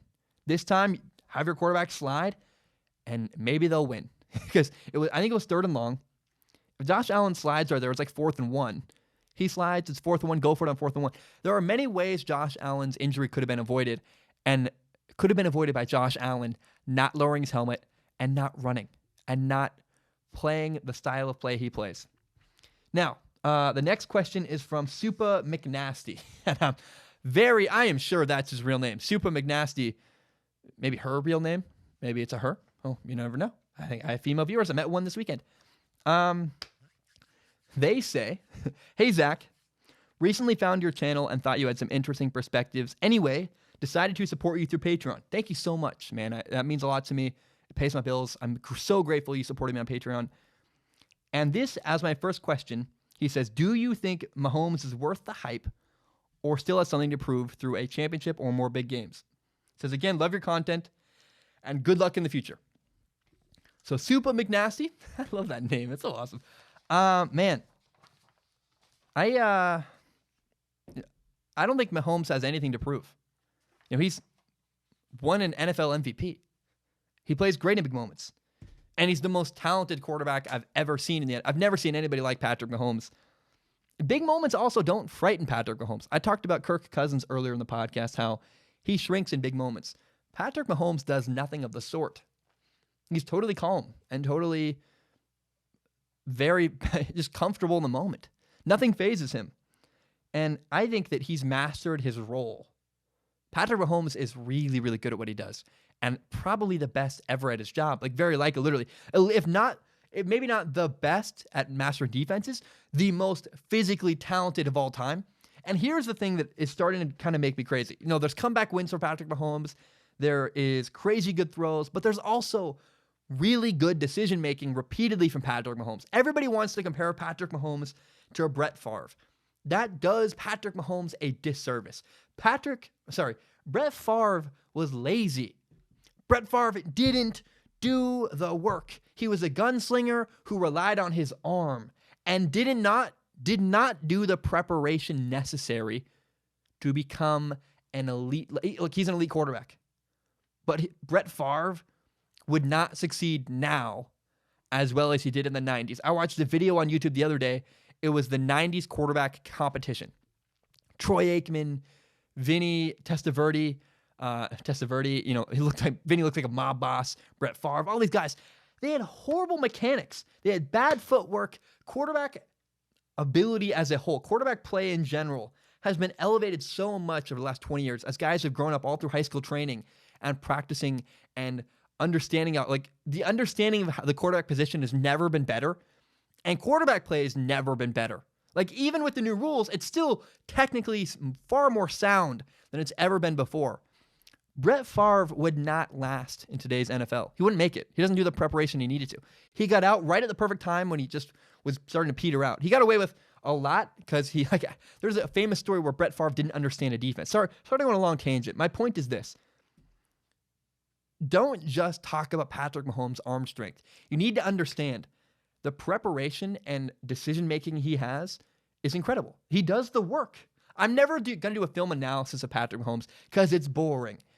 Success, when you're that good, I find it far more intriguing to watch Joe Flacco, who I don't actually know if he's any good, because I know Patrick's good. Patrick Mahomes, I've never really talked about him because he's so good it's not interesting. It's like Alabama football. It's like they're just so dominant. Patrick Mahomes is quite possibly the best quarterback I have ever seen. Decision-making, arm talent, calm in the moment, in big-time moments like on Sunday against the Lions down in the fourth quarter. Patrick's unbelievable. And so I'm tired of the Brett Favre comparison that does Patrick Mahomes a disservice. No, he has nothing to prove and is incredible. Wow, I didn't mean to. I just get into it. I just love this, man. I just get so lost in the moment and what I'm talking about. Devonator wrote in and said this. He said, "Hi, Zach. So I play football for my high school." He says he's a lineman. "And my team is not as united as we need to be. I believe we lack a lot of leadership from players, so I ask you, what are some of the most important characteristics of a leader?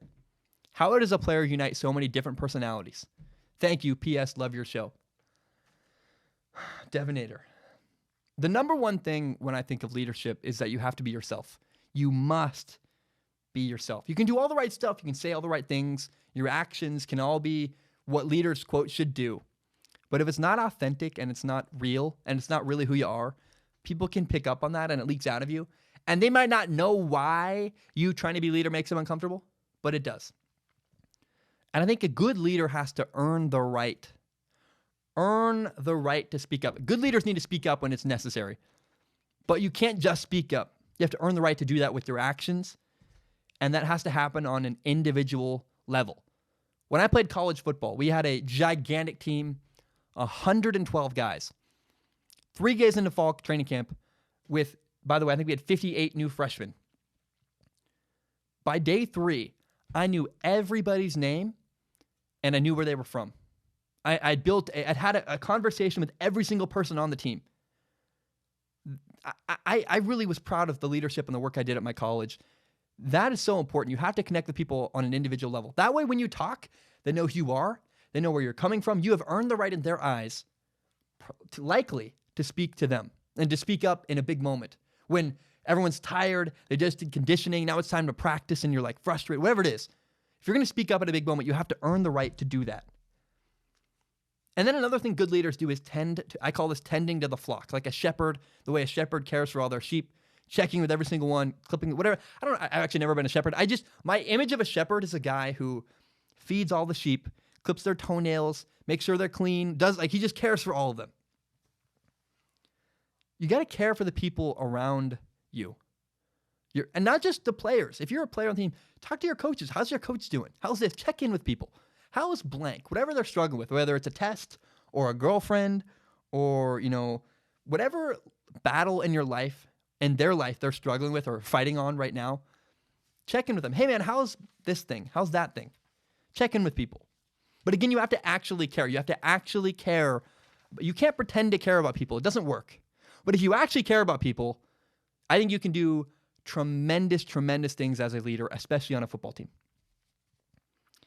Another thing great leaders do, in my opinion, is they own their flaws and they own their mistakes. Tom Brady, all good leaders in the NFL do this. All good leaders in every aspect of life are willing to admit, hey, I was wrong about this. I was wrong about that. Hey, man, I screwed up and I'm going to own that. I'm sorry. I'll do better next time. If you don't hold yourself to a high standard, then how can the people around you? And how can it go both ways? If you don't hold yourself to a high standard, how can you correct Cameron when he runs a bad route? How can you help Bryson when he could catch? I'm naming teammates of mine from high school. I love them, by the way. They're great guys. How can you help them? How can you call them out? You can't. If I don't ever own that I'm screwed up and broken, I can't ever help and call other guys when I need more from them. The last part I want to talk about is I stole it from the wisest coach I've ever met. I met a guy named George Crace, who was just a wonderful human. He's a legend in the Northwest coaching high school football. He was very, very kind to me. He said that good leaders have 4 characteristics. He said good leaders have trust. You trust them, the people around them. You trust a good leader. Good leaders offer stability. They are stable. You can rely on them. So trust and stability. The third thing is care. Good leaders genuinely have to care about the people. They must genuinely care about the people around them. And the fourth thing is that good leaders offer hope. This one spoke to me so much because a good leader offers hope for the future, that it's all going to work out and you're going to make it. They encourage, they're positive. Good leaders offer the people around them hope. I hope you appreciate that answer. I really, I took my time with that one. I thought about it deeply. And I think I gave a quality answer that I'm proud of that answer. I think it's good. Actually, there's one more thing I want to add in. You got to care for yourself too. I just talked a lot about caring for other people and how that's good leader. You can't care for other people unless you care for yourself. You got to go to bed at night. You got to get good rest. You got to journal your feelings. I know that seems silly, but if you don't journal and figure out how you feel about stuff, you're never going to be an effective leader. So those are all the things I think make up an effective leader. Actually, I'll read them again. I have them written down. All the things that make up an effective leader to me are you got to be yourself. You can't pretend. You have to actually care about the people around you. You got to own your mistakes when you screw up. You got to be reliable. You got to earn the right on an individual level to talk to people, connect with every little person individually, know their life, know where they're from, know their story. And then you got to take care of yourself. You got to take care of yourself. If you don't take care of yourself, you can't help other people. One thing that I always think of is I was on a plane a couple times this weekend. I flew to Salt Lake and back. So that's 4 total flights because I had connections both times. Connection in Denver on the way down, connection Phoenix on the way back.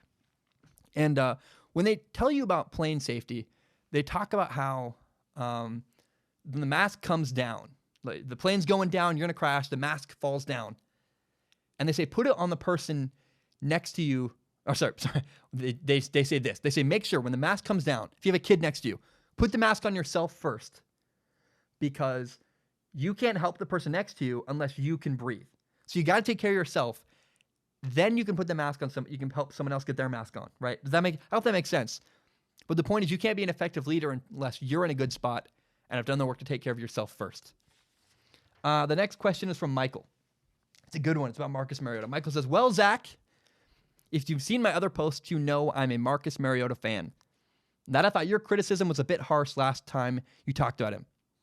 He showed massive improvement yesterday, especially in regards to holding onto the ball too long, No sacks despite free rushers multiple times. I acknowledge that was good. Said, with Taylor Lewan coming back next week, do you think the Titans will make an even bigger statement against the Bills? And do you see Marcus Mariota taking enough of a step forward to lock in a long-term deal?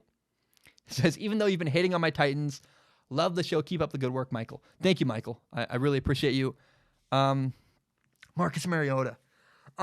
There's always hope. There's always hope Marcus Mariota gets better. I don't want to say there's no hope. And I don't hate Marcus Mariota. I don't. I think he's subpar. And really what I have to do for Michael and for people who, a lot of people hate my my video about Marcus Mariota, I got to make a film analysis video because when I show them examples of what I'm talking about, it makes it a lot easier to hear the message. They can't deny. If you show them, and it's not just your opinion, but you show them the plays, they go, oh, I can't deny that's a bad throw and that's a bad decision and this is this. Like if you just give them examples in their face, no one fights back and works. They go, oh, you're right, crap. And I don't want that's discouraging too. Marcus Mariota is a very, very kind, sweet human being. I met him once at a camp. I'm from Oregon. I went to a lot of camps in the Oregon Northwest area. I can like him as a person. He was nice to me when I met him. And remove my emotion from that experience, which is very cool to me when I was a kid. And still acknowledge I think he's an average quarterback in the NFL. There's some really good moments and there's some really bad moments. And it's just very subpar. And I don't think I was too hard on him when I said, often when I watch Marcus Mariota, it's not good enough. That's what I said, and I stand by that. Now, an even bigger concern than Marcus Mariota's play is he's average, not good enough, I don't think. He's also very quiet. He's not a vocal leader. I did a whole opening segment today on Strong Opinion Sports about leadership and how quiet, lead by example guy is not enough for me anymore. Marcus Mariota is not enough of a leader to me. He doesn't speak up. He doesn't challenge his teammates. He doesn't encourage people. He's not loud. I don't hear him, and I don't see him as a leader. Like, I don't see him actively high-fiving people. I don't see, with my eyeballs, I don't see leadership when I watch him. He's alone by himself being quiet. And when I listen to him, I don't hear leadership from Marcus Mariota. Again, not encouraging others, not clapping, not high-fiving, not lifting up the people around him. In my opinion, the Tennessee Titans need to draft Jake Fromm, the quarterback from Georgia. Pull the trigger. Draft Jake Fromm. Jake Fromm would transform the Tennessee Titans' entire franchise. He's a galvanizing leader. People fight for him. He's got tremendous presence. I think Jake Fromm would be the best thing that's ever happened to the Tennessee Titans. I would draft him in a heartbeat, especially because guess what? He's going to fall. He'll be like the 17th overall pick or maybe even a second-round pick like Derek Carr was. But I very strongly believe in Jake Fromm because of who he is. The same reason I believed in Gardner Minshew is the reason I believe in Jake Fromm. I'm going to lean into that. Jake Fromm is not the most talented quarterback, but he's a galvanizing leader who wins games and plays good in big moments. And that's what you want from a quarterback. And that's exactly what we haven't seen from Marcus Mariota, the quarterback of the Tennessee Titans. Michael, thank you for your question. I hope, I know that's not what you want to hear probably, but all I can do is be honest. I appreciate you subscribing to me on Patreon and supporting me. That means a lot to me. And I hope there's no hard feelings. I'm so grateful you watch my show. Jonas wrote in. Jonas says, sup, Zach. Sup, Jonas. Which college team has the best looking uniforms in your opinion? And which college football stadium would you most want to visit? First of all, Oklahoma, in my opinion, has the best uniforms in college football. I know that's a very weird answer because they're boring and simple. And guess what I like with fashion? I like boring and I like simple. I wear the same shirt for every broadcast. Guess what happened to me on Saturday? I was broadcasting a game in Salt Lake City, and a Fox producer said, not only do I know your show, I like you, Zach, I like your show. I think it's so funny you're wearing your silly blue shirt you wear on your podcast. And he said, you're exactly yourself. Keep being yourself. This is who I am. I wear my dumb shirt. I have two of them. I wear the same shirt every single episode. So my girlfriend even asked me, where's the green shirt? I'm like, the green shirt. I have it if I need it in case both blue shirts are dirty. They're not. I'm a simple man. I like the simple, is it red, scarlet? Is it red? Whatever color you would call Oklahoma's colors. It looks great on Jalen Hurts. I like the Jordan symbol. It's very nice. It's slick. But I like simple stuff. And there's a lot of great uniforms like that in college football. Just the one that pops into my mind right now is Oklahoma. You know what I don't like is North Carolina. Like UNC has that thing on the side of their pants. It's like weird. It looks like a quilt. I'm like, that's weird to me. I don't like it. And the busier you are, the less I like it. I don't like really busy stuff. I think Maryland's uniforms are interesting. Not a fan. Now, hey, actually, while you ask me this, two really cool uniforms to me are the Ohio State uniforms from years ago. Like they were like alternate. They were like red. They're this cool, richer red, like not scarlet, and they were like a richer, darker, like matte gray with a scarlet red. It was really cool. It was like 2012, I think, when I saw it the first time. It's this alternate uniform they have. It's just sick. I'm like, oh, that's awesome. And then the other uniforms I really like, and I know Oregon's got really unique uniforms. I don't always like them. The one I thought was really cool is in the Orange Bowl and the Rose Bowl one time. They wore green tops, white jerseys, and then like orange socks, like looking like a duck, like orange socks and cleats to look like Donald Duck. I was like, that is the coolest. Like the Oregon Ducks wore orange and got away with it. What the heck? You can only wear that uniform once or twice ever, but when they did, it was so dang cool. Now, which stadium would I want to visit? There's one that sticks out to me. There's two games I really want to go to Alabama, Auburn someday. I think it'd be awesome. But the stadium I most want to go to is actually Georgia. This started when I watched Georgia Notre Dame the other day, and Georgia had 107,000 people in the crowd, and I was like, oh my gosh, that's unbelievable. It just looks so cool, and the lights were flashing red, and I was like, oh my, this atmosphere is amazing. And college football, like I want to broadcast someday. And I would really love to do college football games because there's a different atmosphere and excitement with the student section and the alcohol, and everyone's just insanely into it. College football is really fun. So going to a Georgia game, I think it's Sanford Stadium, going to that stadium and a big rival like an LSU Georgia game or an Alabama Georgia game in Athens, Georgia. That to me, and maybe I could broadcast it, which would be even cooler. That experience sounds incredible, and I'm all in on that. That'd be awesome. Okay, Randy wrote in. Randy says, hey, Zach, I'm looking to start a YouTube channel in a similar style as yours, but discussing combat sports, MMA, boxing, etc. What equipment do you use now, and what do you use when you first started? Thank you for answering. Huge fan. You should come to the Northeast and give the scene some rationality. Too many, this is a word I've never heard. I think I know what it means, though. Ignoramus is like Mike Francesa have a platform. Yeah, Mike Francesa needs to retire. I would love to be Mike Francesa. I would love to trade. He can do the show in the basement, and I'll be the local guy in New York. That's not true. I have a way better gig than him. I work for myself and don't have to. Never mind. I have a better gig than Mike Francesa.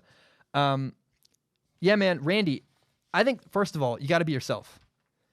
You got to make content. I think a lot of people in the sports content world, especially on TV, actually, I've met him. I've seen him in person. I've been in production meetings with ESPN. People don't realize that. I've operated camera for all kinds of great companies. And some great, some, yeah. And a lot of people are pretending to be something they're not on camera. And it's awful. It just doesn't work. I think people need to lean more heavily into what they're passionate about. I'm passionate about the quarterback position. I'm passionate about football. I talk about football a lot. And then the other thing I'm passionate about is storytelling and stories. So when I see great stories in sports, I love it. Whether it's basketball, football, rugby, tennis. I love great stories that move you in the soul. And so I've leaned into what I'm really passionate about and try to have a career doing what I'm passionate about, which are football and storytelling. So I encourage you to lean into the things you love and are really, really passionate about. Now, I don't care about equipment. I'm actually using all the same equipment I started with. Same computer, same cameras, same microphone. Nothing has changed since day one that I started this podcast. I have very mundane, very average equipment. The equipment doesn't matter for the most part. There's one piece of equipment that matters more than any other piece of equipment. There's only one thing that I could not do this show the same way without. The microphone. It's like a $300 microphone. This is it's a Rode Procaster. I'm very proud of it. You need good audio. The screen looks fine, right? I don't care. I wear the same dumb shirt. I'm in front of a stupid wall, and I don't care how the show looks. It doesn't matter. What matters is what you're saying and the content you're putting out and the words you're speaking and the passion you have with the words you're saying. Like, who you are has to come through. Passion always comes through the screen or the headphones. But if it's done with a poor microphone, it's all irrelevant. So many podcasts have bad microphones, and the minute you hear scratchy, bad noise, you turn it off because weird sounds, you hate it. You hate, people hate, I hate. I don't watch videos with bad audio. Put up with a fuzzy fight on YouTube because it's interesting. But the minute the audio is hard to listen to or hurts your ears, you tune it out. Audio is the most important thing when you're making a YouTube channel. Audio.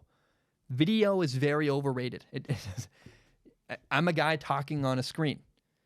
Would you care if I had a different color shirt on? Would you care if the wall behind me was red instead of grayish purple? No.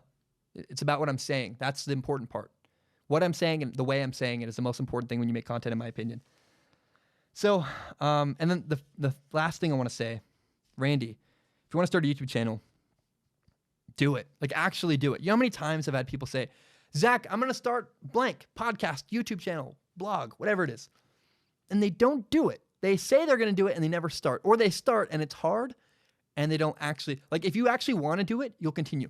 I did Strong Opinion Sports for a year before anybody really watched. I got like 12 viewers for a long time. And I did the show for free for 2 years because I love it. That's how I know I have the best job in the world. I love my job so much. I did it for free because it's my hobby that I love and I'm passionate about.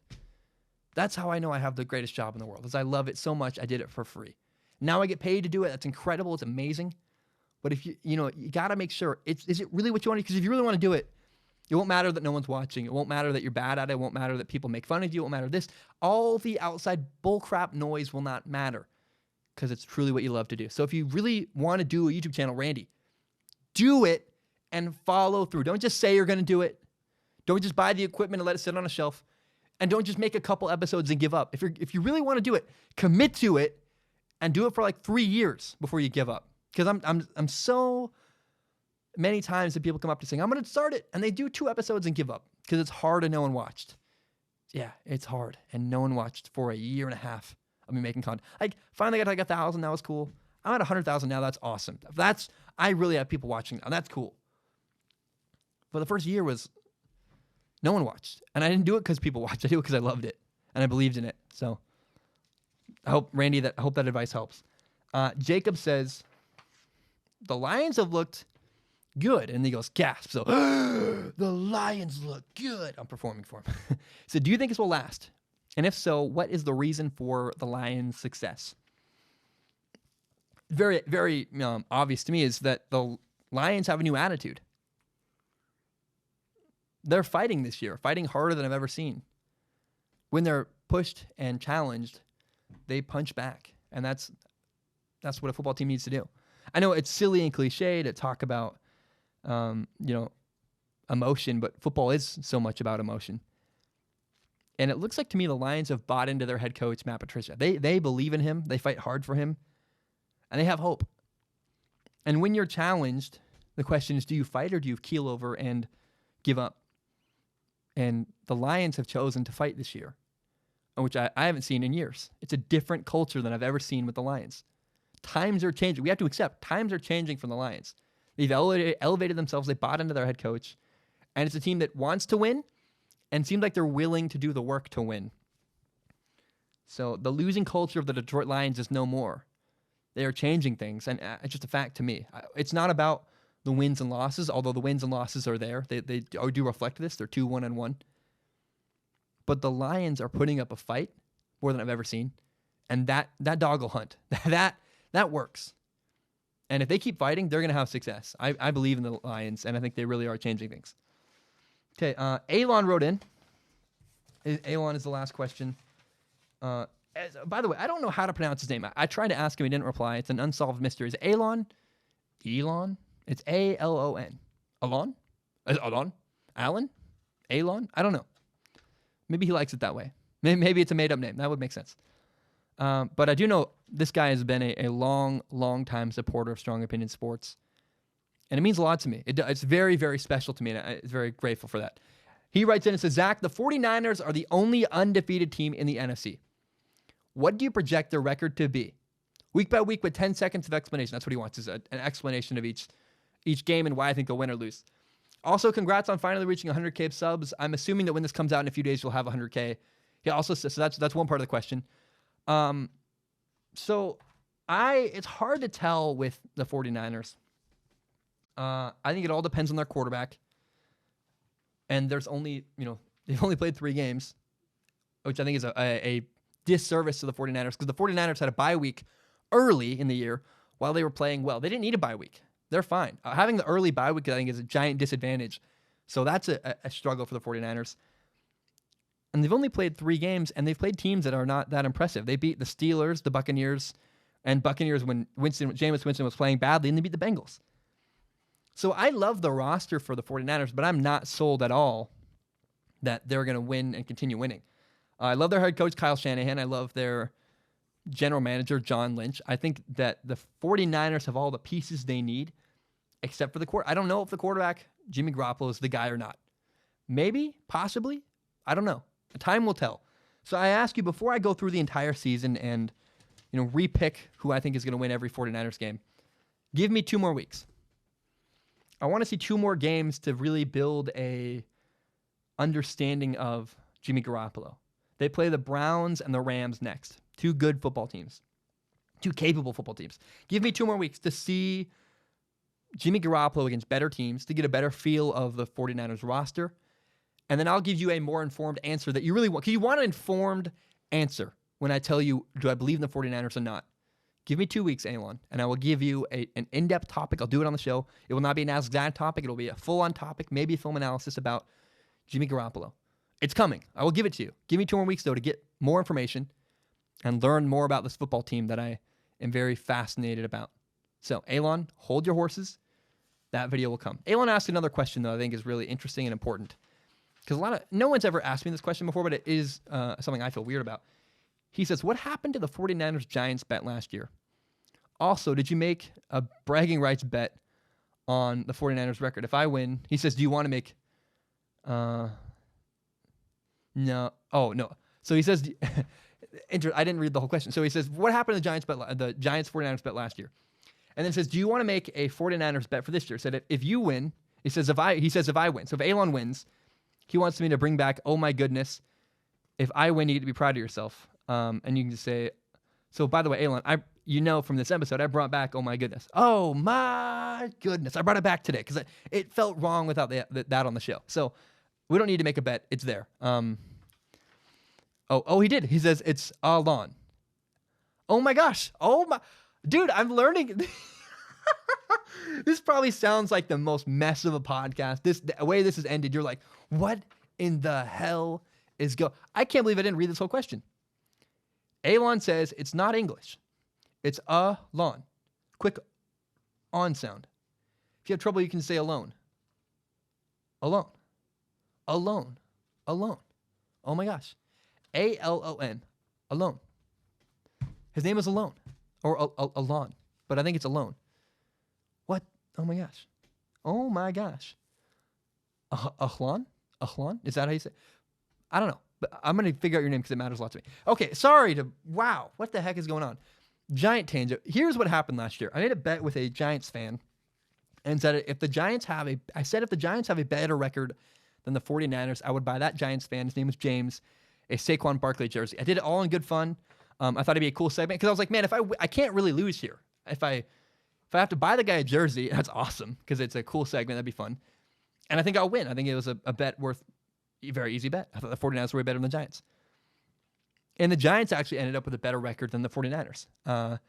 Jimmy Garoppolo, the 49ers quarterback, got hurt.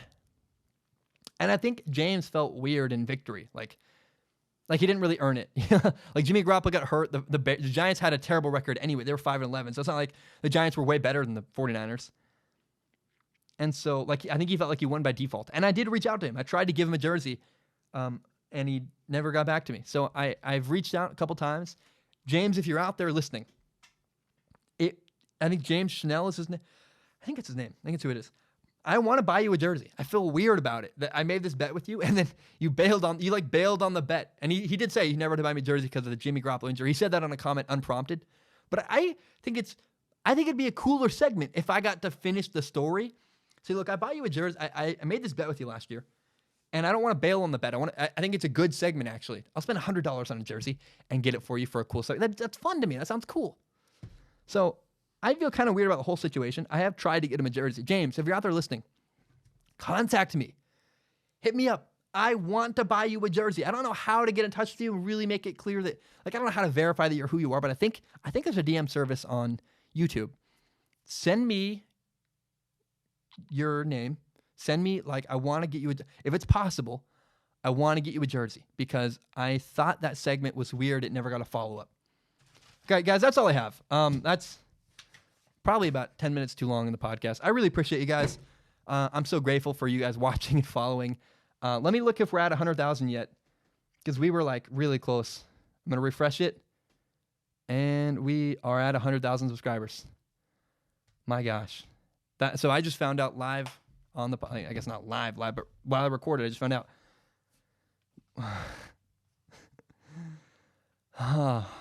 Amazing, man. That's so cool. Thank you so much, guys, for watching and listening. I really appreciate you guys.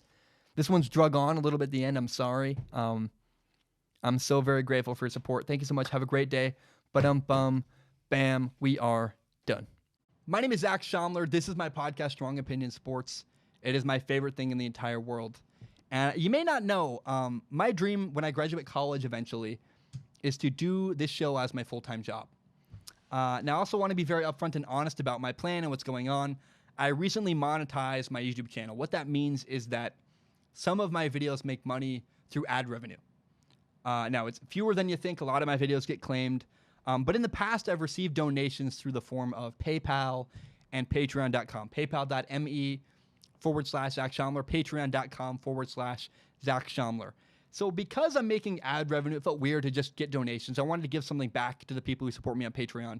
So now there's a reward. If you support me on Patreon, you can submit questions at the dollar level or above. You just need to give $1 a month. If you do that, you can submit questions to a pool of questions where I look at. I'll read all the questions on Patreon, and I pick the top couple every episode and read them and answer them on a segment called Ask Zach. Pick the top couple questions and answer them at the end of every single episode. Now, that's for people who want to support me with money. If you have no money to give, I totally understand. I've actually never supported anybody on Patreon. I feel kind of weird about that. I'm a broke college kid myself. I totally understand. But if you believe in me and if you believe in my dream and still want to help me, one thing you can do is help me grow by telling your friends about Strong Opinion Sports. Share it on Facebook, Twitter, Instagram, whatever it is. Help me grow by telling your friends about Strong Opinion Sports. Guys, thank you so much. I know that was a long spiel. I really appreciate it, and hope you have a great day.